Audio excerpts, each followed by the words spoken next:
शन्नो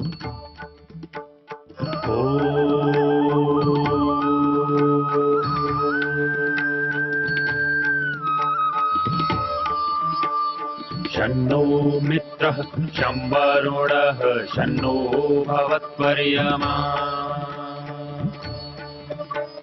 शन्न इन्द्रो बृहस्पतिः शन्नो विष्णुरुक्रमः ॐ शान्ति शान्ति शान्तिः।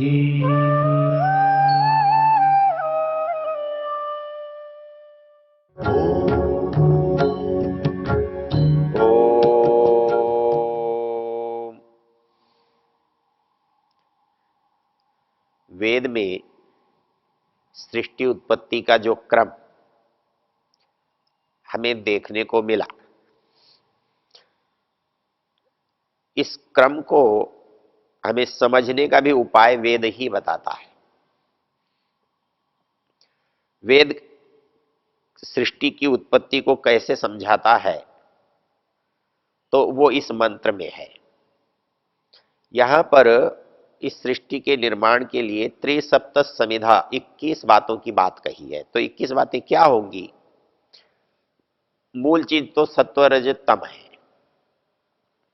हमारे यहां जो संसार के बनने का जो मूल उपादान है, उसको सत्व रज तम कहा है। सत्व रज तम के लिए शास्त्र में लिखा है सत्वरजस तमसाम साम्य अवस्था प्रकृति। अर्थात वैदिक सिद्धांत में जो त्रैतवाद की भूमिका है, उनमें तीन चीजें एक स्थान पर आकर अपने आप स्थिर हो जाती हैं, उसमें कोई परिवर्तन नहीं हो सकता।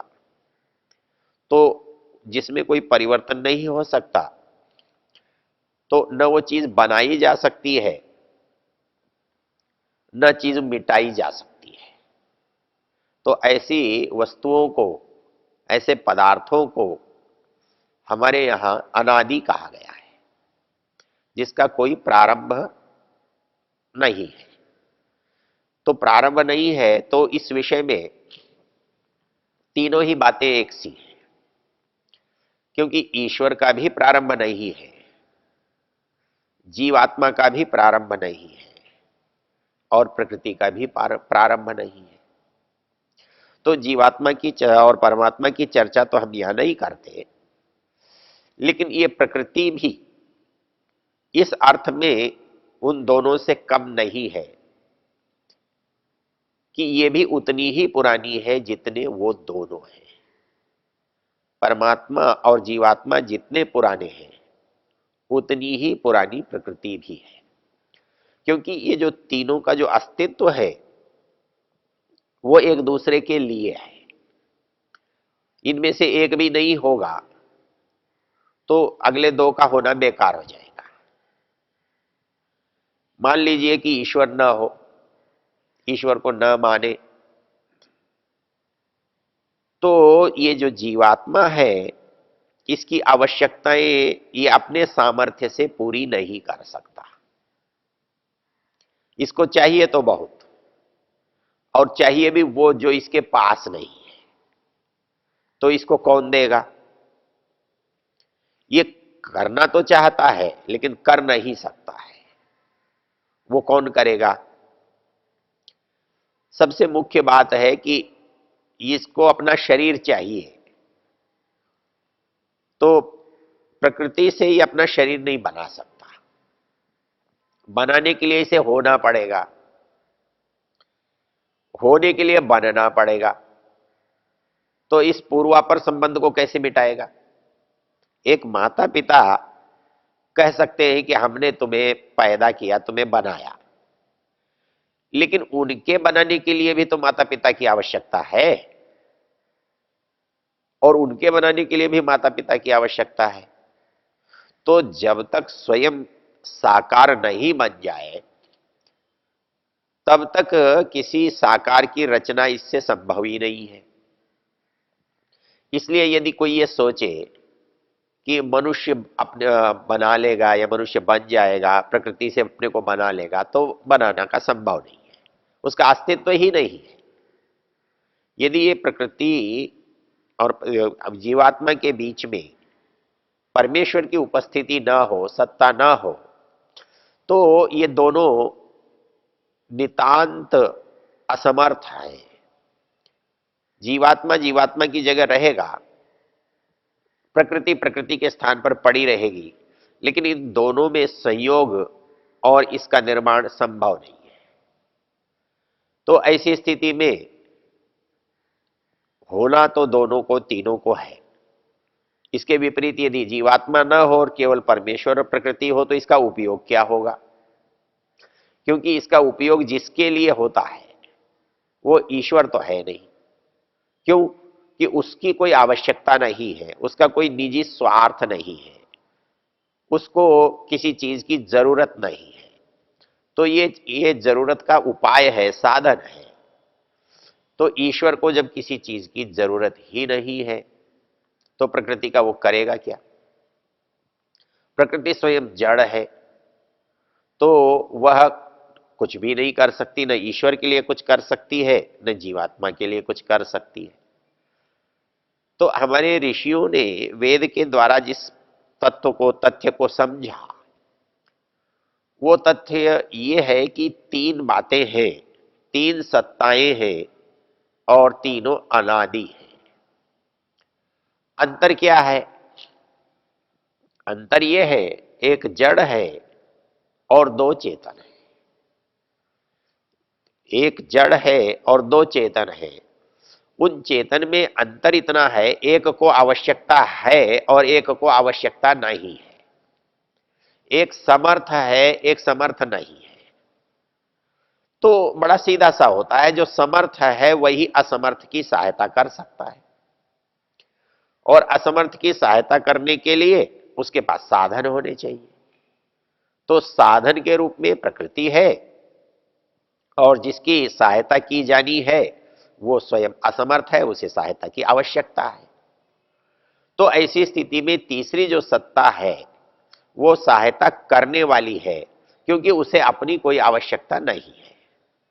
तो ये जो सिद्धांत है, इसमें तीनों चीजें आई, तो इसमें केवल जो प्रकृति है उसका इस मंत्र के इस पंक्ति में विचार है। वो कहते हैं त्रिसप्त समिधा कृता। तो ये जो 21 समिधाएं हैं, ये बनेंगी कैसे? इसकी व्याख्या करते हुए वेद भाष्य में कहते हैं ऋषि कि तीन चीजें तो हैं, सत्व रज तम, ये प्रकृति के मूल रूप। फिर इसका जो निर्माण हुआ है वो कौन कौन से हैं? वो है महत्त्व है, अहंकार है, तो ये उसका बना हुआ रूप है। उसके बाद 5 ज्ञानेंद्रियां हैं, पंच महाभूत है, स्थूल भूत है। तो इस तरह से ये सारी चीजें मिलकर के 21 बन जाती हैं, और इसके द्वारा हम समझ सकते हैं इस सृष्टि के यज्ञ को, सृष्टि के ज्ञान को। तो वो कहता है सप्त अस्य आसन परिधय त्रिसप्त समिध कृता देवा यत यज्ञम तन्वाना अबद्धन पुरुषम पशु। इस पुरुष के माध्यम से देवता लोग उस यज्ञ के द्वारा इस रचना को समझते हैं।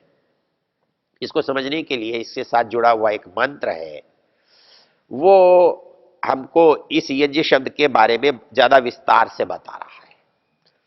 वो कहते हैं कि ये जो प्रक्रिया है उस को भी यज्ञ कहा है, और प्रक्रिया में प्रयुक्त होने वाले को भी यहां पर यज्ञ कहा है।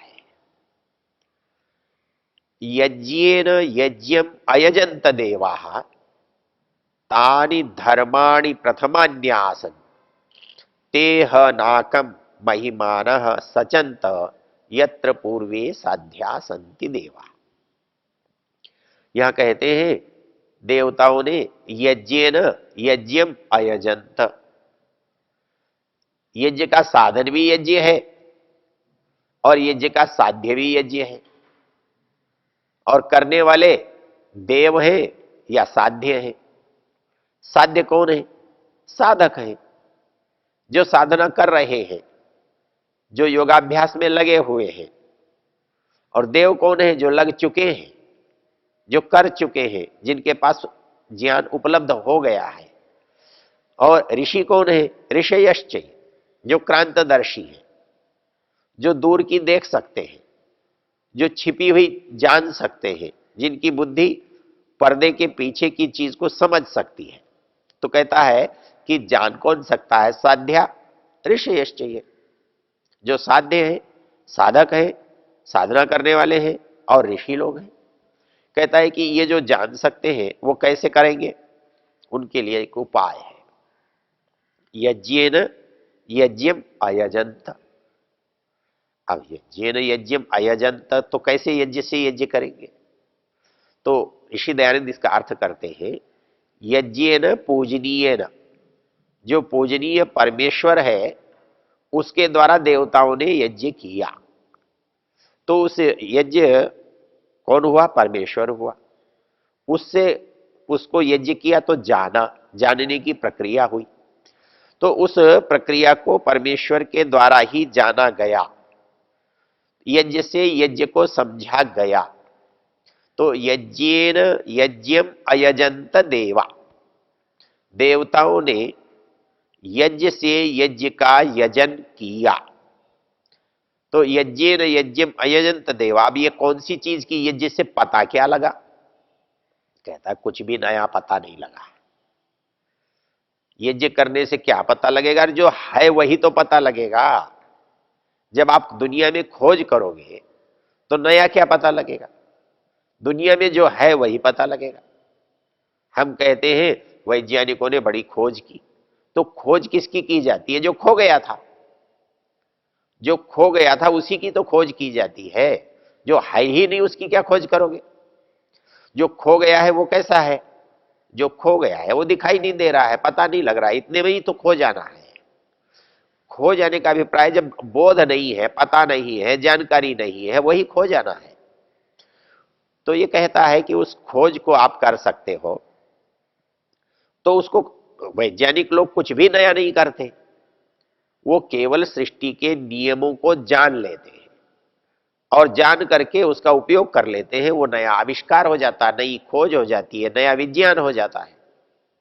तो वैसे ही ये कहता है कि आप यज्ञ करके जो पाएंगे, जो जानेंगे, वो कुछ भी नया नहीं होगा। वो क्या होगा?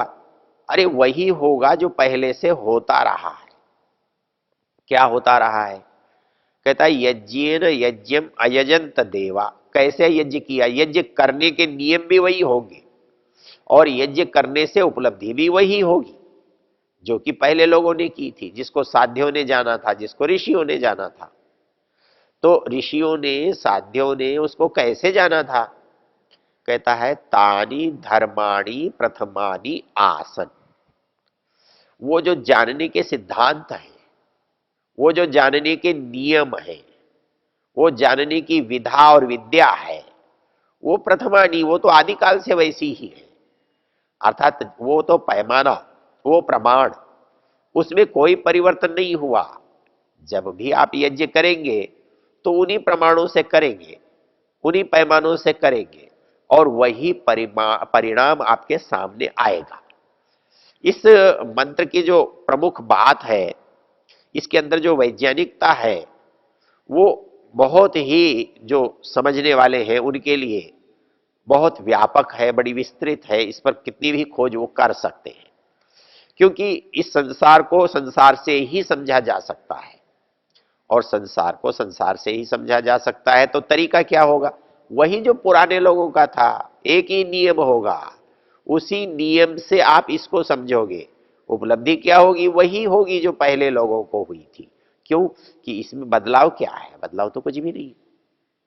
इसलिए हम जब जानेंगे तो प्रकृति के पदार्थों को जान करके, प्रकृति के नियमों को जान करके हम उनका वैसा ही तो उपयोग कर सकते हैं। उनके जो गुण हैं, उनके जो लाभ हैं, उनको प्राप्त कर सकते हैं। तो ये कहता है कि जो सत्व रज तम, इसको हम समझ के कैसे काम में लेंगे? तो काम में हम क्या लेंगे? तो दुनिया में बनी हुई हर चीज सतोगुण, रजोगुण, तमोगुण से व्याप्त है। हमें जो दिखाई दे रही है वो सब उसी से बनी हुई है। अंतर क्या है? अंतर यह है किसी को हम जड़ समझते हैं और किसी को हम चेतन समझते हैं। हम जो प्राणी है इसे चेतन समझते हैं, लेकिन बाकी वस्तुओं को हम जड़ समझते हैं, जबकि दोनों ही उसी तीन गुणों से बनी हुई है, सत्व रज तम से, उसी पांच भूतों से बनी हुई है, उसी स्थूल भूतों से बनी हुई है। फिर उसको हम अलग क्यों समझते हैं? उसको अलग समझने का कारण है कि उसका आत्मा से, जीवात्मा से जो संयोग है वो विशेषता है, वो भिन्नता लाती है। लेकिन जो दिखाई दे रहा है जिसको हम चेतन भी कह रहे हैं, लेकिन है तो जड़ ही है, तो वो तीन त्रिगुणात्मक ही। इसलिए संसार में मनुष्य के पास, प्राणियों के पास जो कुछ है वो प्रकृति के द्वारा दिया है, और सारी की सारी जो प्रकृति है वो त्रिगुणात्मिका है। तो इस त्रिगुणात्मिका जो प्रकृति है इसके द्वारा जो हमें मिला है वो भी तो त्रिगुणात्मक है। तो ये कह रहा है कि भाई आप जो कुछ इस संसार में जड़ चेतन देख रहे हो उससे आपको प्राप्ति क्या होनी है? संसार से शरीर को कुछ प्राप्त होगा, शरीर से संसार में जाएगा। तो आत्मा से अतिरिक्त बुद्धि है, मन है, इंद्रियां है, स्थूल शरीर है, ये सब क्योंकि त्रिगुणात्मक है, पांच भौतिक है, इसलिए संसार में भी वही होने से, तीन गुण और पांच महाभूत होने से वो इसको कुछ देते हैं और इससे कुछ जाता है तो उसमें ही मिल जाता है। ये जब तथ्य हमारी समझ में आ जाता है तो तानी धर्माणी प्रथमान्यासन, अर्थात ज्ञान विज्ञान का जो नियम है, जब वस्तु नहीं बदली, बनाने वाला नहीं बदला, तो जानने वाला भी नहीं बदला, तो फिर हमारे पास जो नया और पुराना है वो नया पुराना कुछ नहीं है। जो आंखों के सामने है हम उसे जाना हुआ मानते हैं, और जो आंखों से ओझल है उसे अनजाना मानते हैं। हमारे लिए यह एक पुराण शब्द आता है, और पुराण की जब अर्थ करते हैं, निर्वचन करते हैं, तो यास के एक ही बात कहते हैं, पुरानवम भवति। अरे भाई पहले नया था, अब हमारे पास रहते रहते बहुत दिन हो गए इसलिए उसे पुराना कहने लग गए पहले नया होने से। तो वैसे ही सारे संसार के जो सिद्धांत हैं वो इसी तरह से समझे जा सकते हैं। इस तरह से इस वेद के माध्यम से हम देख रहे हैं कि बनने की जो प्रक्रिया है वो कैसी है, और बनने के बाद जानने की जो प्रक्रिया है वो कैसी है। तो इन दोनों प्रक्रियाओं को हमने इन मंत्रों के माध्यम से देखा। तो जब बनने की प्रक्रिया को देखा तो हमने पुरुष के माध्यम से देखा, और जब जानने की प्रक्रिया को देखा तो उसे यज्ञ के माध्यम से देखा। तो ये जो यज्ञ है ये इस वैदिक साहित्य में एक बहुत महत्वपूर्ण शब्द है, और सारे संसार के ज्ञान विज्ञान को यदि हम किसी एक शब्द में समेट सकते हैं और एक शब्द से समझ सकते हैं तो उसका नाम यज्ञ है। तो इसीलिए इस मंत्र में जो बात कही गई है कि जो श्रेष्ठ प्रक्रिया है और श्रेष्ठ उसका बनाने वाला है, जिस माध्यम है, तो यज्ञेन यज्ञम अयजंत देवाः तानि धर्माणि प्रथमान्यासन। हम उन्हीं सिद्धांतों को जानेंगे तो हम उसे प्राप्त कर सकेंगे। ओ